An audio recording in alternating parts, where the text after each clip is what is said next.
এ guys, আমি যাচ্ছি মাল আনতে, ঠিক আছে? এখন বাজে দুপুর 3টে, খাওয়া দাওয়া করে বেরোইছি।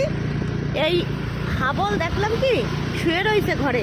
যেই দেখলো যে আমি গাড়িতে স্টার্ট দিছি, দৌড়ায় ঘরের তো বেরোইছে। বেরোয় বলতেছে কি যে আমি যাবো তোর সাথে।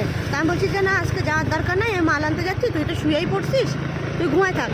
বলে না, মাল আনতে গেলে অনেক খাবার খাওয়া যায়, মাল আনতে যাবো। সোয়েটারটাও আনে না, যে যা পরে ঘরের মধ্যে ছিল ওই যে তাই পরে চলে আসছে, ঠিক আছে? এখন ঘুমে চোখ খুলতে পারতিছে না। এই দেখো গাড়ির পেছনে বসে বসে চোখ ঢেকে দিয়ে নাক টেনে ঘুমাচ্ছে।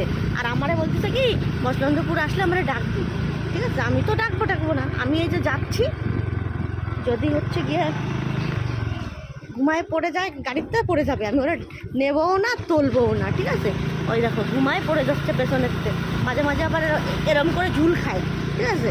তা ঘুমের মানুষের কোন দরকার ছিল আমার সাথে আজকে যাওয়ার? শুয়েই থাকতে পারতো, হবে না। উনি মাল আনতে যাবে, মাল আনতে গেলে নাকি খাবার খাওয়া যায় ভালো। আমি আজকে কিছুই খাওয়াবো না। বাই গাইজ বাই, এক হাত দিয়ে যে গাড়ি চালাচ্ছি, বুঝছো? খুব রিস্ক হয়ে যাচ্ছে। আমি হচ্ছে গিয়ে রাখলাম, আর এই যে ঘুমাচ্ছে, এই যে বাই।